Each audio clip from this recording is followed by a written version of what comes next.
Bismillahirrahmanirrahim. Assalamualaikum warahmatullahi wabarakatuh. Perkenalkan, nama saya Dipa Nura. Saya mahasiswa dari Universitas Muhammadiyah Bandung dengan program studi Administrasi Publik dan NIM 210211088. Pada kesempatan kali ini, saya akan memaparkan dan menjelaskan terkait jawaban dari tugas UAS mata kuliah Bahasa Indonesia yang diampu oleh Ibu dosen Ibu Siti Kodariah, SS MHUM. Kita lanjut ke slide berikutnya. Pada soal pertama, di sini kita harus memperbaiki penulisan nama dan gelar yang berada di bawah ini. Untuk penulisan nama dan gelar yang salah, saya tandai dengan warna orange, dan dari jawaban saya kemudian cara penulisan nama dan gelar yang benar adalah yang berwarna hijau. Pada bagian 1, di sini ada nama Sri Mulyani Indrawati, SE,M.SC.PHD. Di sini ada kesalahan dan sudah saya betulkan atau jawaban dari bagian 1 saya, yaitu Sri Mulyani Indrawati, S.E.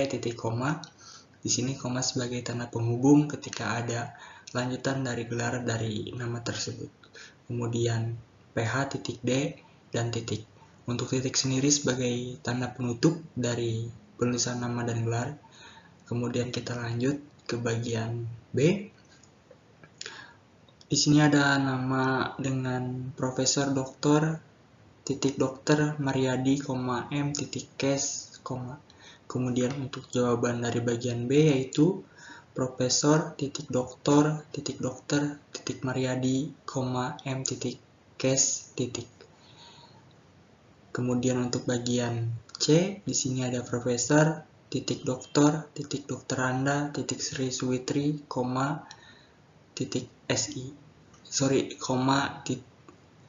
M.Si. Dan jawaban dari bagian C adalah Profesor Doktoranda Sri Suwitri, M.Si. Dan untuk bagian D, di sini ada Cahya Andini, SAP. Untuk jawabannya yaitu Cahya Andini, S.AP. Dan untuk bagian terakhir di sini ada Kirana Sapitri, M.Hum.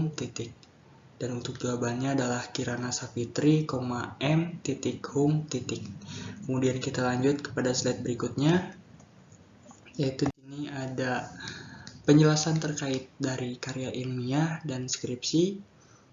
Di sini saya tulis karya ilmiah adalah merupakan serangkaian kegiatan atau penulisan yang berlandaskan hasil penelitian yang disusun sistematis mengikuti metodologi ilmiah dan bertujuan mendapatkan jawaban ilmiah dari sebuah permasalahan.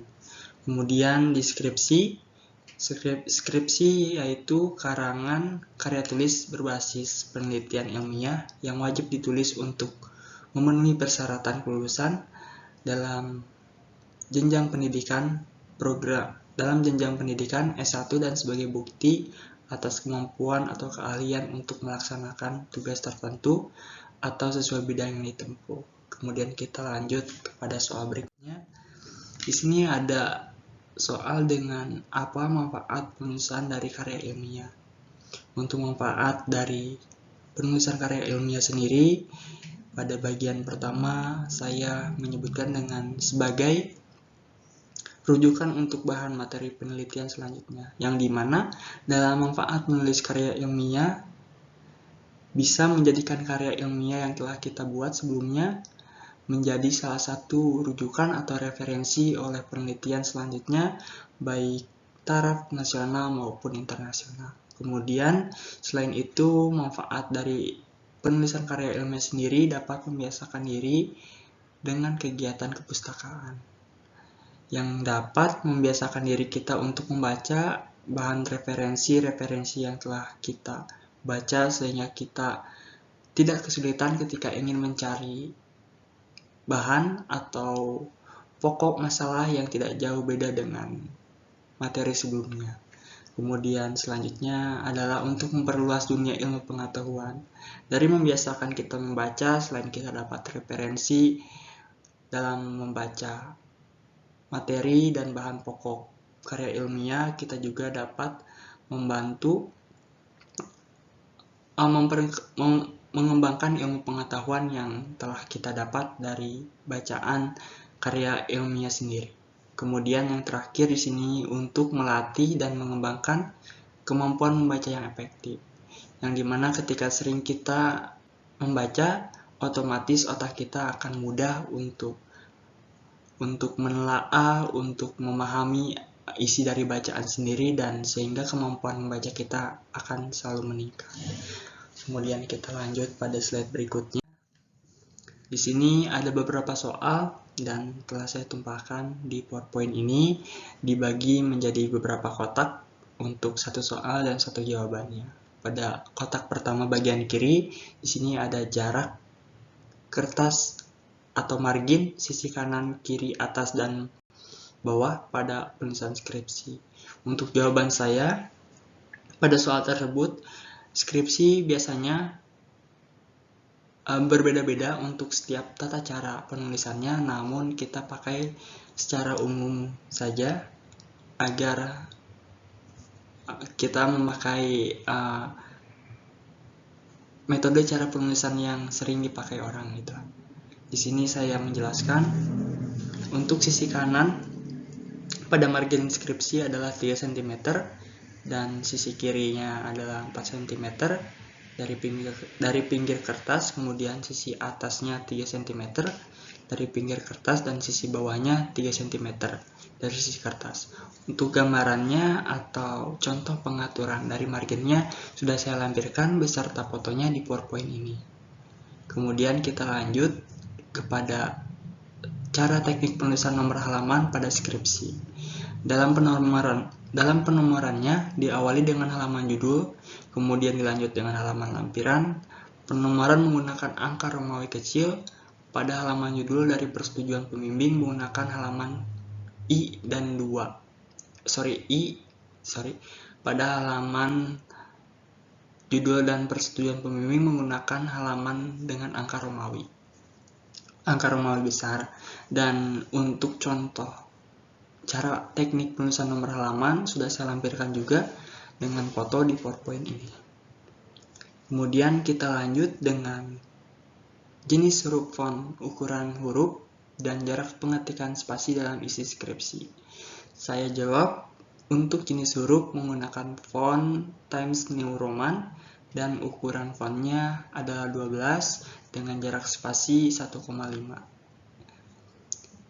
Untuk selanjutnya, isi jarak spasi, jumlah kata atau karakter, dan kata kunci dalam abstrak.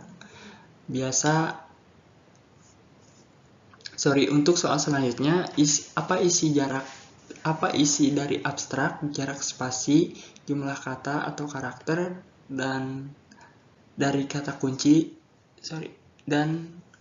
dalam abstrak. Untuk jawaban saya adalah isi dalam abstrak merupakan sebuah ringkasan dari karya tulis ilmiah yang telah disusun, yang untuk bertujuan agar pembaca mendapatkan gambaran ringkas dari isi paragraf, dan kemudian jarak spasinya menggunakan 1 dengan jumlah karakter 100 sampai 150 kata, kemudian menggunakan kata kunci 3 sampai 40 kata. Kemudian pada soal selanjutnya yaitu penjelasan tentang plagiarisme, di mana plagiarisme ini merupakan sebuah tindakan menjiplak dari sebuah karya orang, entah itu dari melalui media televisi, media sosial, media paper, atau lain-lain, tanpa mencantumkan sumbernya, kemudian mengaku-ngaku dengan karya tersebut adalah buatan dirinya sendiri. Kemudian kita lanjut kepada slide berikutnya. Di sini ada soal perbedaan kutipan langsung dan tidak langsung. Untuk kutipan langsung, yaitu kalimat kutipan harus diintegrasikan dengan teks. Tidak bisa dengan suara ataupun lain-lain, hanya dengan teks. Dan yang kedua adalah jarak antar baris kutipan adalah 2 spasi. Kemudian yang ketiga, kutipan diapit dengan tanda kutip atau petik 2. Yang keempat, setelah kutipan jangan lupa menuliskan sumber berupa nama, pengarang, tahun terbit, dan nomor halaman di dalam tanda kurung. Kemudian kita lanjut ke kutipan tidak langsung, di mana kutipan tidak langsung ini harus menggunakan kutipan diintegrasikan dengan teks, sama seperti kutipan langsung. Namun yang keduanya beda, yaitu jarak antar baris kutipan adalah spasi ganda. Atau mungkin kita bisa pakai dua jarak spasi.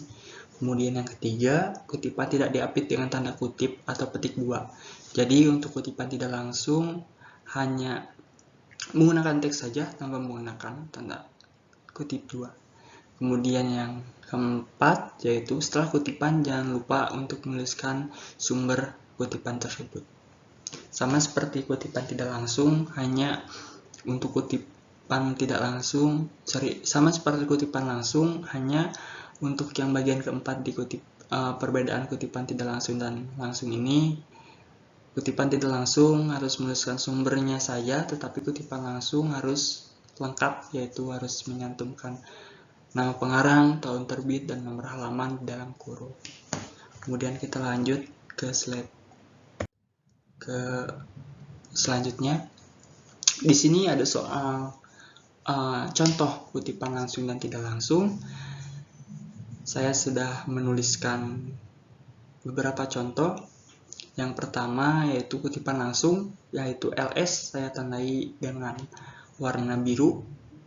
Di sini ada kutipan langsung pendek, dan untuk isi teksnya dalam hal klausa alwi 2000 alwi kurung buka 2000.239 kurung tutup. Ini untuk nama pengarang dan tahun dan judul halaman.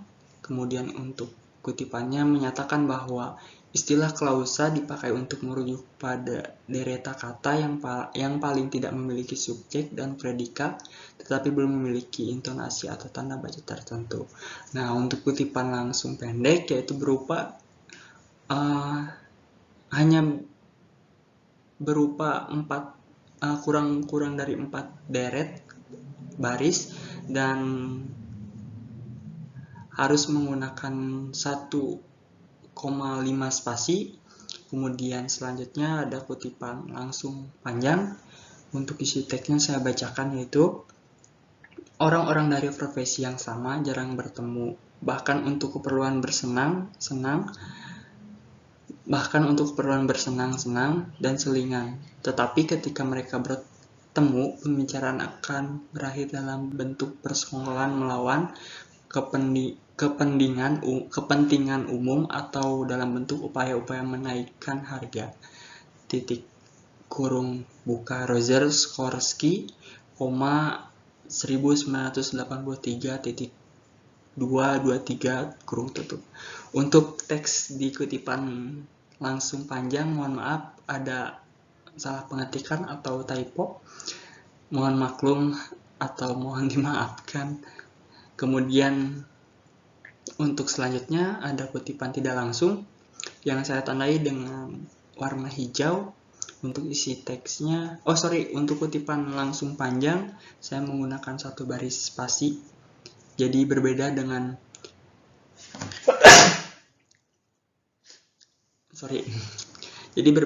kutipan langsung pendek.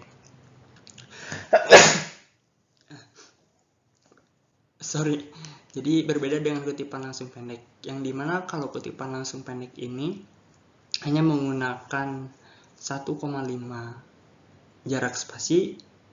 Kemudian kutipan langsung panjang menggunakan 1 jarak spasi saja.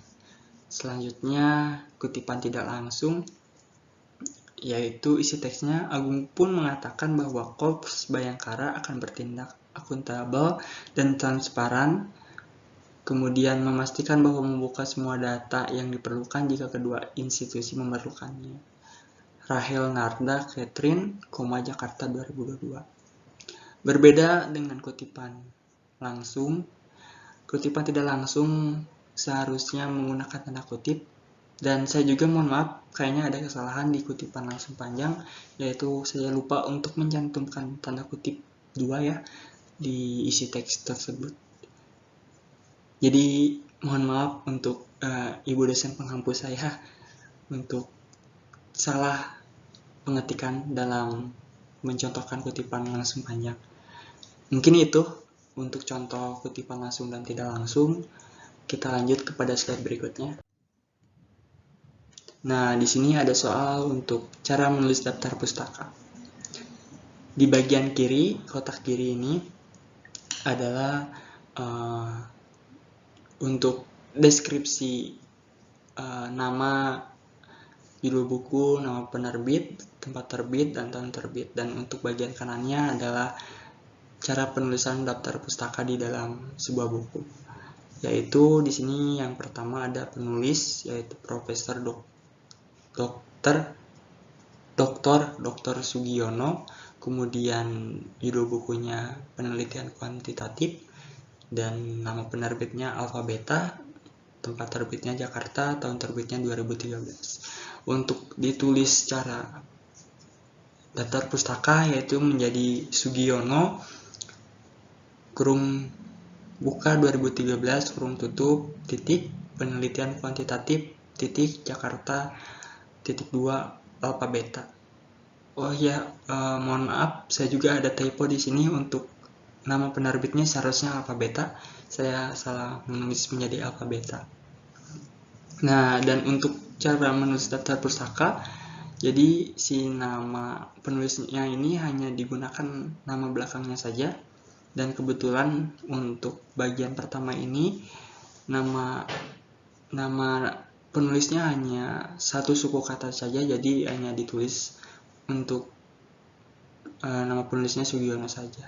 Dan untuk nama penulisnya saya baru sadar ternyata saya salah penulisannya, harusnya Sugiono pakai Y. Saya tidak menggunakan pakai Y, mohon maaf sekali lagi untuk ibu dosen pengampu saya. Dan kemudian untuk bagian 2, di sini ada nama penulisnya yaitu Profesor Dr. Lexi J. Moleong, .ma, dan judul bukunya Metodologi Penelitian Kualitatif. Nama penerbitnya yaitu PT Remaja Rosda Karya, tempat terbit Bandung, tahun terbit 2018. Untuk cara penulisan daftar pustakanya yaitu Moleong, L.J. kurung buka 2018, kurung tutup, titik metodologi penelitian kualitatif, titik Bandung PT Remaja Rosda Karya 2018. Untuk bagian 2 ini seperti bagian yang pertama ya, kita hanya menuliskan nama belakangnya saja. Dapat dilihat di sini yang asal mulanya namanya Lexi J.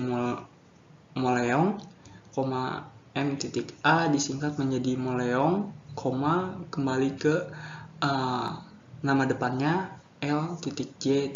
2018.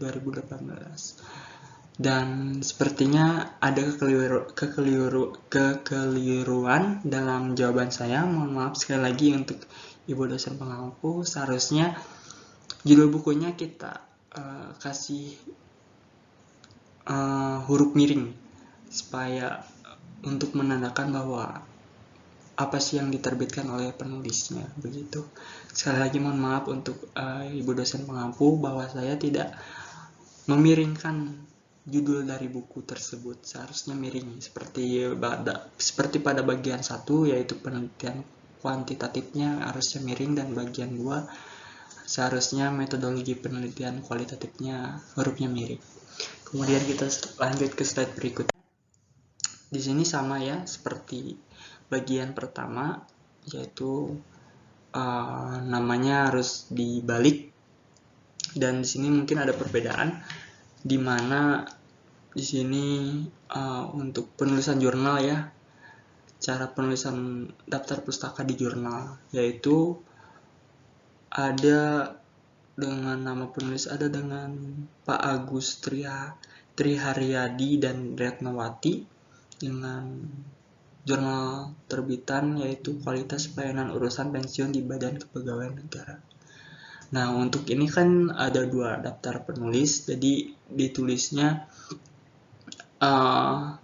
huruf belakangnya saja, tetapi ditambahkan dengan rekan penulisnya yang lainnya, yaitu di sini kan ada Agus Triharyadi dan Retnowati, kemudian diubah ketika menjadi daftar pustakanya jadi Triharyadi, A titik koma dan Retnowati. Saya menulis lagi, mungkin ada typo. Mohon maaf untuk ibu dosen penghapus, saya mengerjakannya malam-malam, jadi mungkin agak kurang fokus dalam secara penulisan dan jawaban. Untuk selebihnya sama seperti bagian 1, 2, dan 3.